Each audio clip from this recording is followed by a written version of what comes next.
दोस्तों, माँ बाप अपने बच्चों को बड़े ही प्यार और नाज से पालता है और हर माँ बाप चाहता है उसकी औलाद नेक हो और वह जिंदगी में कभी भी नाकाम ना हो। इसलिए माँ बाप को अगर औलाद के साथ सख्ती करना पड़े तो औलाद जब बड़ी हो जाती है तो उसकी सख्ती को बर्दाश्त नहीं करती और फिर अपने माँ बाप के साथ ऐसा सलूक करती है जिसे सोचकर भी इंसान की रूह कांप जाती है। आज हम आपको एक ऐसा ही दर्दनाक वाक्य सुनाने वाले हैं, एक ऐसे मौलवी साहब का जिनकी बेटी आखिर ऐसा कौन सा गुनाह करती थी जिसकी वजह से उस पर ऐसा भयानक अजाब आया कि हर कोई तौबा इस्तग़फ़ार करने पर मजबूर हो गया। लिहाजा हमारी आपसे गुजारिश है, इस वीडियो को आखिर तक जरूर देखिएगा क्योंकि इस वाक्य को सुनने से हो सकता है हम में से बहुत सारे लोगों की जिंदगी बदल जाए। मोहतरम नाजरीन, किसी इलाके में मौलवी साहब रहा करते थे। उनकी 3 बेटियां थीं। सारा दिन टीवी देखती रहती थीं। जब वह मना करते, बीवी बीच में आ जाती, कहती, बच्चियां हैं, इन्हें आजादी से जीने दे, आप हर वक्त क्या रोक टोक करते रहते हैं। मौलवी साहब को बीवी और बेटियों की बात पर बड़ा अफसोस होता। उनके दिल में खुदा का खौफ था। फिर एक दिन उनकी बेटी टीवी देखते हुए बड़े ही बेहूद किस्म के रक्स करने लगी तो उन्होंने आगे बढ़कर उसके मुंह पर एक थप्पड़ लगा दिया तो बीवी ने उन्हें गुस्से से बुरा भला कह दिया। मौलवी साहब घर से निकलकर मस्जिद में चले गए। थोड़ी देर के बाद एक बच्चा दौड़ता हुआ उनके पास आया और आकर कहने लगा, मौलवी साहब, आपकी बेटी गर्मियों की शाम थी। असर के बाद भी ऐसा लग रहा था जैसे अब भी सूरज सवा नेजे पर मौजूद है। गर्मी थी कि कम होने का नाम नहीं ले रही थी। ऐसे में बूढ़े मौलवी साहब के लिए नौकरी करना बहुत मुश्किल था। 53 साल की उम्र में भी बहुत ज्यादा बीमार थे। हर बीमारी उनको लग चुकी थी, लेकिन घर चलाने के लिए उन्हें नौकरी करनी पड़ती थी। फिर 3 जवान बेटियों का साथ था जिनके रिश्तों के लिए वह बेहद परेशान थे। ना जाने क्या बात थी कि उनकी बेटियों के लिए कोई भी अच्छा रिश्ता ही नहीं आता था और जो रिश्ते आते वो इस कबल ना काबिले बर्दाश्त होते कि उनके साथ वह अपनी बेटियों को रुखसत कर देते। ऐसा हो ही नहीं सकता था।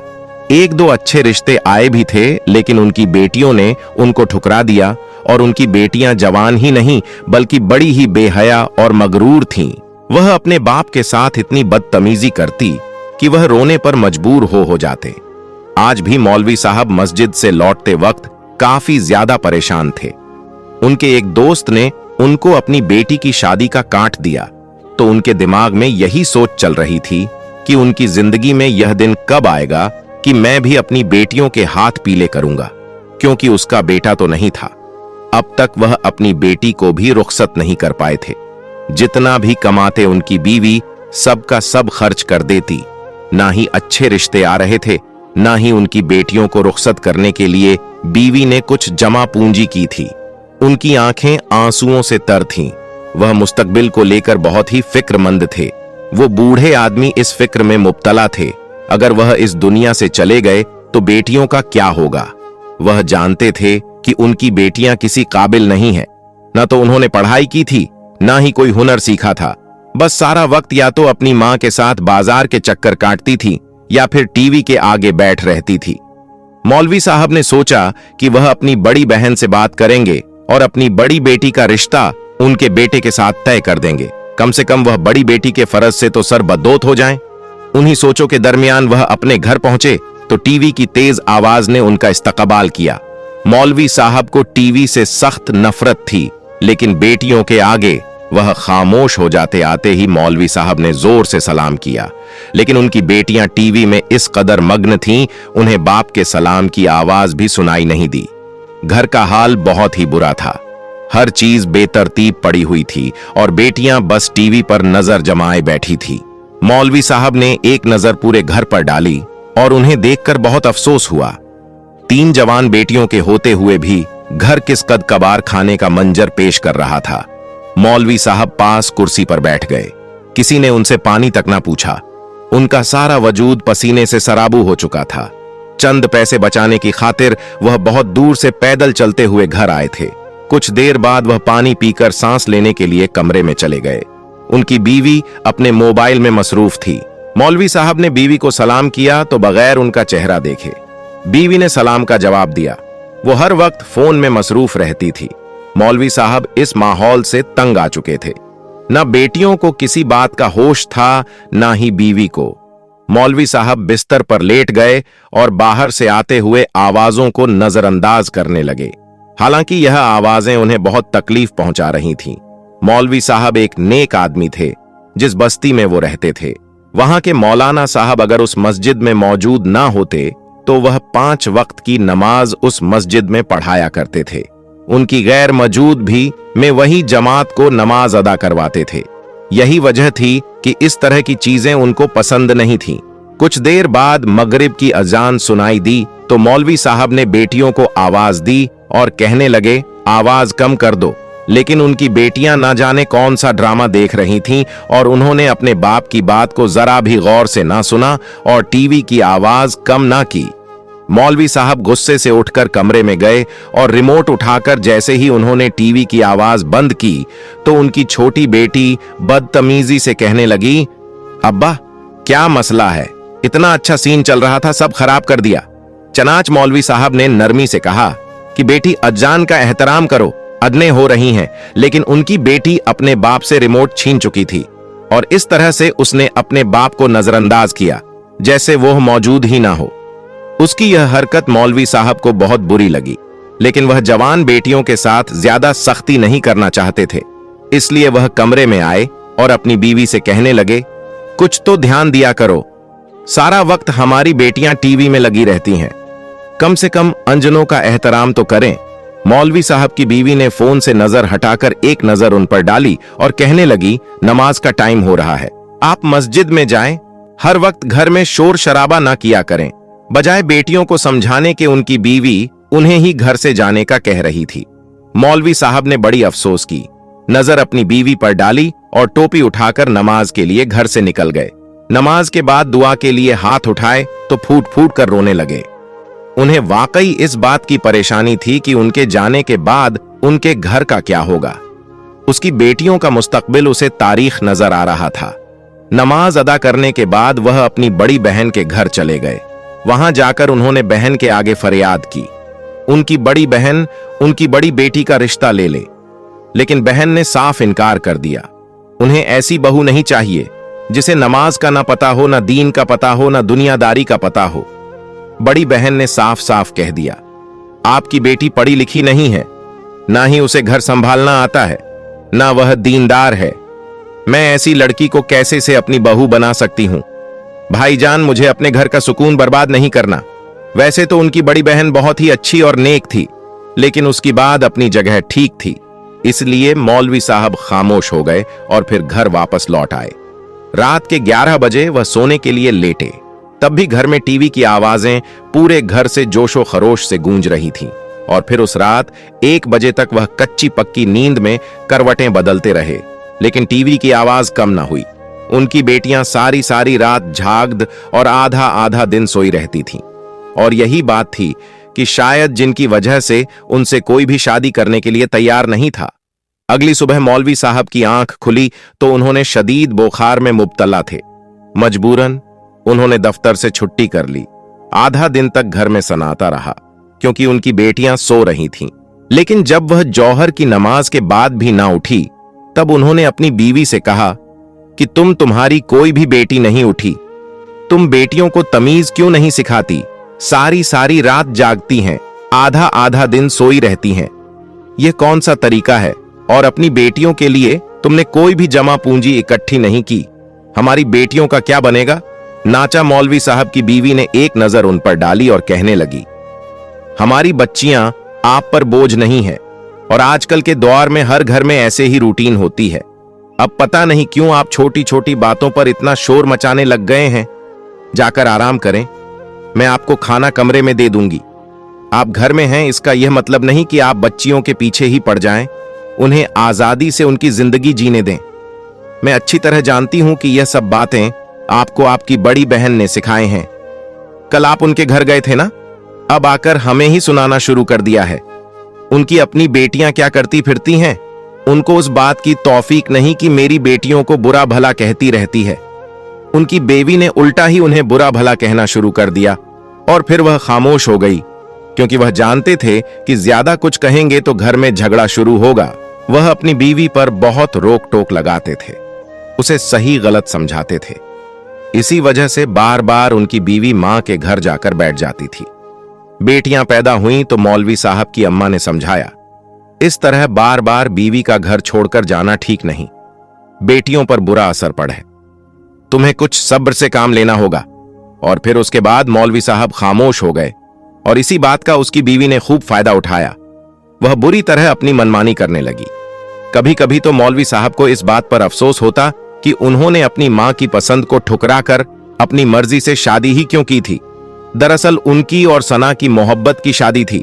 सना उनके मोहल्लेदार थी, वह बचपन से ही उन्हें देखते आ रहे थे। लेकिन जब वह जवान हुई तो मौलवी साहब के दिल में उतर गई। मौलवी साहब ने फैसला किया कि वह शादी करेंगे तो सन्ना से करेंगे। और जब यही बात उन्होंने अपनी वालिदा को बताई कि वह सन्ना को पसंद करते हैं और उससे शादी करना चाहते हैं, तो उनकी वालिदा और बहनों ने साफ मना कर दिया। कहने लगी कि वह लड़की खूबसूरत जरूर है, लेकिन उसकी सीरत अच्छी नहीं है, ना ही वह दीनदार घराने से है और ना ही उनके घर में लड़कियों की कोई तरबियत है।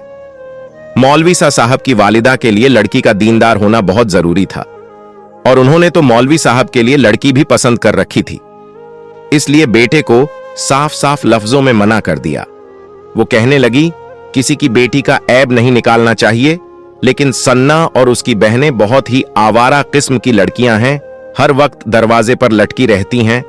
सन्ना भी तो हर वक्त दरवाजे पर खड़ी रहती है।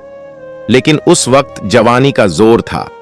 मौलवी साहब को बेइंतहा सना से इश्क था। उन्होंने अपनी मां बहनों की बातें समझ नहीं आ रही थीं। जब मां ने बार बार समझाने की कोशिश की तो उन्होंने कहा, मां जो भी हो, आप मेरी शादी करवा दें। मां अलते बेटे की ख्वाहिश के आगे खामोश हो गई। मौलवी साहब की शादी हो गई। लेकिन जैसे ही चंद दिन गुजरे, सन्ना के रंग पूरी तरह खिलकर सामने आ गए। वह घर के किसी काम को हाथ नहीं लगाती थी, बिना बात के झगड़े करती थी। हर वक्त उसे बस घर से बाहर जाने की लगी रहती थी। चंद ही महीनों में मौलवी साहब को सन्ना की असलियत का पता चल चुका था। मौलवी साहब शुरू से ही नमाजी और परहेजगार इंसान थे, लेकिन सना एक वक्त की नमाज पढ़ना गवारा नहीं करती थी। हर वक्त नाखों पर नेल पॉलिश लगी रहती, मेकअप से चेहरा भरा होता और वह कभी छत पर तो कभी दरवाजे पर लटकी रहती। शुरू में तो उस बात पर कई दफा उनसे झगड़ा भी हुआ, लेकिन सरा के माँ बाप उसे बहुत सपोर्ट करते थे, इसलिए वह अपने घर जाकर बैठ जाया करती थी। मौलवी साहब उसे बार बार मनाकर घर वापस ले आते और फिर जब एक के बाद दूसरी बेटी की पैदाइश हुई तो फिर उनकी मां ने उन्हें समझाया कि बेटियों के मुस्तकबिल पर इन चीजों पर बहुत बुरा असर पड़ता है। मां बाप की लड़ाई झगड़े बच्चों को बहुत मुतासिर करते हैं। और फिर मौलवी साहब बेटियों की वजह से खामोश हो गए, लेकिन दिन बदन उनके घर के हालात खराब होते चले गए। बूढ़ी मां घर का सारा काम करती और अपनी पोतियों की भी संभालती थी। सना को तो अपने सजने संवरने से फुर्सत नहीं मिलती थी और यह बेटियां भी ना जाने उसने कैसे पैदा की, वरना उसका बस चलता तो कभी भी मां ना बनती। उसके लिए उसकी खूबसूरती से बढ़कर कुछ भी नहीं था। जब उनकी मां अपने आखिरी वक्त पर पहुंची तो बिस्तर पर लग गई। इन्हीं दिनों घर का सारा निजाम दरहम बरहम हो गया। मौलवी साहब को इस बात का अच्छी तरह से एहसास हो गया था कि जब तक उनकी घर उनकी मां संभाल रही थी तो सब ठीक था। नाचा मां का इंतकाल हुआ तो सना ने और भी खुलकर मनमानी शुरू कर दी। ना ही बेटियों पर तवज्जो देती, ना ही घर पर तवज्जो देती। मोहल्ले में वह किसी के घर चली जाती तो कभी किसी के घर चली जाती, कभी किसी सहेली के साथ बाजार के लंबे लंबे चक्कर निकाल कर आ जाती थी। पीछे से मौलवी साहब दफ्तर के साथ साथ घर भी संभालते थे। कुछ अरसे तक उनकी बेटी भी स्कूल गई, उसके बाद वह भी घर बैठ गई। उन्हें भी मां की तरह हर वक्त तैयार रहने का शौक था। बड़े बड़े नाखों पर नील पॉलिश लगाए, मेहंदी लगाए वह खुद को फिल्म की हीरोइन समझती थी, जबकि मौलवी साहब चाहते थे कि उसकी बेटियां दीनदार और नेक हों। मगर बेटियों पर मां की तरबियत का बहुत असर था। वह मौलवी साहब से बदतमीजी पर उतर आती। अब तो उनके रिश्ते भी नहीं आ रहे थे, क्योंकि हर कोई सन्ना की फितरत से वाकिफ था। सबका यही कहना था कि बेटियों को भी अपने जैसा ही परवान चढ़ा रही है। जिस तरह सना ने अपने घर को नजरअंदाज किया, इसी तरह उसकी बेटियां भी करेंगी। और यही वजह थी। मौलवी साहब हर वक्त इस फिक्र में लगे रहते थे। कभी कभी तो वह सोचते, काश अपनी मां की बात मानकर वह सना जैसी औरत से कभी भी शादी ही ना करते। आज उनकी जिंदगी एक नॉर्मल इंसान जैसी बनती। ऐसे ही फिक्र में डूबे कई दिन निकल गए। फिर एक दोपहर वह दफ्तर से का जल्दी निपटा कर घर वापस लौटे तो यह देखकर हैरान रह गए, क्योंकि घर के दरवाजे पर एक गैर लड़का खड़ा था और उनकी बेटी हंस हंस कर उससे बातें कर रही थी। मौलवी साहब को देखकर वह लड़का फौरन वहां से खिसक गया, जबकि उनकी बेटी अंदर दौड़ आई और वह घर में दाखिल हुए तो उन्होंने अपनी बेटी को बुलाया और पूछा वह लड़का कौन था, वह किससे बात कर रही थी। लेकिन बेटी खामोश रही, कोई जवाब ना दिया। वह सख्ती से पूछने लगे तो उनकी बीवी आ गई और कहने लगी कि क्या बात है, घर आते ही क्यों चिल्लाना शुरू कर दिया। हर वक्त बेटियों से पुलिस इंस्पेक्टर की तरह तशवी ना किया करें। मौलवी साहब ने गुस्से से कहा कि जवान बेटी किसी गैर लड़के के साथ दरवाजे पर खड़ी बातें कर रही थी, क्या इस पर भी सवाल जवाब ना करूं। मौलवी साहब की बीवी अजीब नजरों से उन्हें देखकर बोली, आपने भी तो मुझे दरवाजे पर देखकर ही पसंद किया था, तो फिर आज आपकी बेटी आपको क्यों बुरी लग रही है। लड़कियों को तैयार होने का शौक होता है, मैं भी अपनी जवानी में ऐसा ही करती थी और आपने मुझे ऐसे ही पसंद किया था। बेटी के सामने ऐसी बातें सुनकर मौलवी साहब शर्मिंदा हो गए और कहने लगे, मैंने तुमसे कभी दरवाजे में खड़े होकर बात नहीं की थी, तुम्हें पसंद जरूर किया था, लेकिन फौरन ही अपनी वालिदा को भेजकर तुमसे रिश्ता तय कर लिया था और तुम्हें इज्जत से रुखसत करके अपने घर ले आया था। मैंने ऐसी कोई हरकत नहीं की थी जिससे तुम्हारे मां बाप की बदनामी होती हो। मोहल्ले के अगर 10 लोग देखेंगे तो क्या कहेंगे। और फिर सबसे पहले बात तो यह जानना चाहता हूं, वह लड़का कौन था जो बड़ी दोपहर में ऐसे तुम्हारे दरवाजे पर खड़ा था। मौलवी साहब की बेटी कहने लगी, अब्बा, मेरी दोस्त का भाई था, किसी काम के लिए आया था, आपने तो बिला वजह ही हंगामा शुरू कर दिया। और फिर अम्मा के इशारे पर वह टीवी खोलकर बैठ गई। मौलवी साहब ने गुस्से से बीवी को देखा और कहने लगे, तुम ही कुछ होश कर लो, मैं पहले ही इन रिश्तों की वजह से इनके लिए बहुत परेशान हूं। ये ऐसी हरकतें करेंगी तो क्या खाक इनके रिश्ते आएंगे। बीवी की एक नजर मौलवी साहब पर गई तो कहने लगी, आप इनके रिश्ते की फिक्र ना करें, ये अपने लिए खुद ही लड़के पसंद कर लेंगे तो हम इन्हें रुखसत कर देंगे। वैसे भी आजकल मां बाप की मर्जी से शादी करने का दौर नहीं रहा। उनकी बीवी खूब तैयार थी, कहने लगी, दरअसल मैं पिछली गली में अपनी सहेली के घर जा रही हूं, अभी जाकर आप आराम कर लें, बेटियों को कुछ कहने की जरूरत नहीं, जवान बच्चियों के पीछे ना पड़ जाया करें। यह कहकर वह घर से निकल गई तो मौलवी साहब सोचने लगे, काश मैंने अपने मां बाप की मर्जी से शादी की होती तो आज मुझे यह दिन देखना ना पड़ता। यानी अब इस बात का बहुत ही ज्यादा पछतावा था उनको।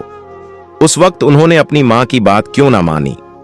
वह जान गए थे कि उनकी मां एक दरवेश औरत थी, वो उनको समझाती थी, लेकिन मौलवी साहब के दिमाग पर तो मोहब्बत का बोझ सवार था और यही वजह थी कि उन्हें अपनी मां की कोई भी बात समझ में नहीं आ रही थी। और आज जब वह पछता रहे थे तो उनके पास वापसी का कोई रास्ता नहीं था। वह अपने कमरे में तन्हा ही रह गए। बाहर तीनों बेटियां जोर शोर से गाने चलाकर बैठी थीं। मौलवी साहब उन्हें कुछ नहीं कहा था, लेकिन असर की अजान हुई और गानों की आवाज कम ना हुई तो वह कमरे से निकले और फिर देखकर उनके कदमों तले से जमीन खिसक गई। उनकी बड़ी बेटी तेज आवाज में गाना लगाकर किसी बेहुदा किस्म के गाने पर बेहुदा रक्स कर रही थी। कभी वह कमर को मटका तो कभी सीना, दुपट्टे से बेनियाज और तंग लिबास। मौलवी साहब ने आगे बढ़कर वो उन्हों से रिमोट छीना और टीवी बंद कर दिया। गुस्से से कहने लगे, यह मेरा घर है, कोई तवायफ खाना नहीं है, तो तुम तीनों को शर्म नहीं आती। यह सुनना था कि बेटी बदतमीजी से बोली कि अब्बा, आप ऐसा करें कि मस्जिद में ही बिस्तर लगा लें और घर ना आया करें, आपको तो हर वक्त सिर्फ लेक्चर देना होता है। बेटी की बात सुनकर मौलवी साहब ने उसे समझाने की कोशिश की। शरीफ घराने की लड़कियां ऐसी हरकतें नहीं करती, अल्लाह तबारक व ताला नाराज होता है। लेकिन मौलवी साहब की बेटी ने उनकी एक ना सुनी। कहने लगी, अल्लाह मुझसे नाराज होगा ना तो आपको क्या है, आप जाएं, जाकर मस्जिद में बैठ जाएं। उसने दोबारा टीवी चलाया और बैठ गई। उनके सामने ही रकस करने लगी। उसने ये बदतमीजी करना अपनी माँ ही से तो सीखा था, क्योंकि उनकी माँ भी तो जवानी में यह सब कुछ करती थी। वह भी गलती करके कभी शर्मिंदा नहीं होती थी, बल्कि सीना तान कर डटी रहती थी। अब उनकी बड़ी बेटी भी यही कर रही थी। मौलवी साहब की आंखों में आंसू आ गए। उन्होंने घर को छोड़ा और मस्जिद में आकर बैठ गए। नमाज पढ़ने के बाद भी उनका घर वापस जाने को दिल नहीं कर रहा था। बस वह एक पिल्लर के साथ टेक लगाए रब से दुआएं मांग रहे थे कि किस तरह उनकी बच्चियों को हिदायत मिल जाए। इतने में मोहल्ले का बच्चा रोता हुआ दौड़ता हुआ आया और आकर कहने लगा कि मौलवी साहब जल्दी से घर जाएं, आंटी ने आपको बुलाया है। यह सुनकर मौलवी साहब हैरान हुए। कुछ देर पहले तो सब कुछ ठीक ठाक चल रहा था, फिर अचानक क्या हुआ कि वह जल्दी से मजिल से निकलकर घर पहुंचे। उनके दरवाजे पर 7-8 औरतें खड़ी थीं। वो सब बहुत हैरान परेशान नजर आ रही थीं। मौलवी साहब ने जगह बनाई और घर के अंदर गए। उनकी बड़ी बेटी चीखें मार मार कर रो रही थी, जबकि छोटी बेटियां परेशानी से उसके पास बैठी थीं और बीवी के चेहरे के रंग भी उड़े हुए थे। और बड़ी बेटी चीख चीख कर एक ही बात कह रही थी, अम्मा सब अंधेरा है, कुछ नजर नहीं आ रहा। मौलवी साहब ने पूछा कि क्या हुआ है, तो उनकी बीवी कहने लगी, मैं सहेली के घर से लौटी तो मुझे भी इसके चीखने की आवाज सुनाई दी।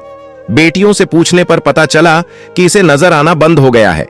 यह सुनकर मौलवी साहब घबराकर जल्दी से बाहर गए और गली के कोने वाले डॉक्टर को बुलाकर लेकर आए। डॉक्टर ने चेक किया तो कहने लगे कि इसकी बिनाई के साथ साथ इसको कोई और मसला भी है, इसको को इसलिए बड़े डॉक्टर के पास ले जाएं। मौलवी साहब ने अपनी अलमारी से पैसे निकाले तो बेटी को टैक्सी में बिठाकर बड़े डॉक्टर के पास ले गए। जब चेकअप हुआ तो पता चला हमेशा हमेशा के लिए इसकी आंखें चली गई हैं। और जब यह बात उनकी बेटी ने सुनी तो उसको दिल का अटैक हुआ और वह वहीं मर गई। मौलवी साहब को बेटी से लाख शिकवा सही, लेकिन वो उनकी बेटी थी, वो उसके बाप थे। उनको अपनी बेटी की मौत का बहुत दुख हुआ। वो उसे उठाकर अपने घर लाए और अपनी बेटी की तदफीन का एहतमाम करने लगे। मौलवी साहब की बड़ी बेटी तदफीन के बाद जब घर वाले उसके जनाजे को उठाने लगे तो उसका जनाजा बड़ा ही भारी हो चुका था। बहुत सारे लोगों ने जोर लगाया, लेकिन फिर भी उसका जनाजा ना उठाया गया। फिर इमाम साहब ने मौलवी साहब से पूछा, यह कौन सा गुनाह करती थी जिसकी वजह से इसका जनाजा उठाया नहीं जा रहा। मौलवी साहब ने नजरें चुका लीं और शर्मिंदा होकर इमाम साहब को बताने लगे, यह हर वक्त टीवी पर बैठी रहती थी, ना ही अजनों का एहतराम करती थी, ना नमाज पढ़ती थी। जब भी मैं इसको टीवी बंद करने का बोलता तो मुझसे जबान चलाती थी इस पर। यह इसलिए अजाब नाजिल हुआ है, इसका जनाजा नहीं उठाया जा रहा। इमाम साहब ने कहा कि इसके जनाजे पर टीवी को लाकर रखो। जब टीवी को उठाया गया तो उसकी लाश भी उठ गई। चर्चा फिर उस टीवी को उस लाश पर रखकर कब्रिस्तान ले जाया गया और वहां पर जाकर उसको टीवी के साथ ही कब्र में दफन कर दिया। उसको कब्र में रखा गया और साथ में टीवी को भी रखा गया। तो देखते ही देखते उसकी कब्र में से कई सारे सांप और बिच्छू इकट्ठे हो गए, उसको डंग मारने लगे। यह मंजर देखकर मौलवी साहब और उसकी बेटियां डर गई थीं। कहने लगीं, नाना तो हमने कभी अजान का एहतराम किया, ना ही अपने बाप की कभी बात मानी, इसलिए यह सब कुछ जो हुआ है हमारे किए का हुआ है। फिर जैसे तैसे करके रिश्तेदारों ने उसकी कब्र पर मट्टी डाल दी, उसको दफन करके घर वापस आ गए। लेकिन मौलवी साहब और उसकी बेटियां यह मंजर कभी भूल नहीं पा रही थीं। वह खौफ के मारे रोए जा रही थी, रो रो कर अल्लाह तबारक व ताला से दुआ कर रही थी और खौफ खुदा से रो रही थी। और मौलवी साहब की बेटियां अब अपने बाप से कहने लगी कि अब्बा जान हम शर्मिंदा हैं, अब्बा जान हमें माफ कर दें, हमें हमारे किए की सजा मिल रही है। लेकिन मौलवी साहब और उसकी बेटियां यह मंजर कभी भूल नहीं पाए। लेकिन मौलवी साहब अपनी बेटी के लिए बहुत ज्यादा परेशान थे। वो हर वक्त उसकी मगफिरत के लिए दुआ करते रहते थे। मौलवी साहब का कहना है कि मैं हर वक्त अपनी बड़ी बेटी की मगफिरत के लिए दुआ करता हूं और जो शख्स यह वाकया सुन रहा है उससे भी यही इल्तजा करता हूं कि वह भी मेरी बेटी के लिए दुआएं मगफिरत करें। हो सकता है कि अल्लाह तबारक व ताला उससे यह अजाब डाल दे। मोहतरम नाजरीन, बाप का घर एक ऐसा घर है जहां इंसान को सर्दी में ठंड का एहसास नहीं होता। अगर माँ बाप हमें समझाते हैं, हमें हमारे बुरे काम से रोकते हैं, तो हमारे ही लिए रोकते हैं। अल्लाह पाक से दुआ है कि अल्लाह पाक जो मौलवी साहब की बेटी का हाल हुआ ऐसा हाल हमारी बेटियों के साथ न करना। अल्लाह पाक हमारी बेटियों को हिदायत दे, नमाज पढ़ने की तौफीक दे, नेकी करने की हिदायत दे। हर उस बुरे काम से अल्लाह पाक हमें मना करें जिससे अल्लाह पाक और नबी सल्लल्लाहु अलैहि वसल्लम ने मना फरमाया है, और हर वह काम करने की तौफीक दे जिससे अल्लाह पाक ने हुक्म दिया और नबी सल्लल्लाहु अलैहि वसल्लम को पसंद हो। आमीन। इस वीडियो को दूस दर तक शेयर कर दें। हो सकता है कि आपके एक शेयर से यह बात किसी के दिल में उतर जाए और हम सबके लिए सदका जरिया बने। अल्लाह हाफिज।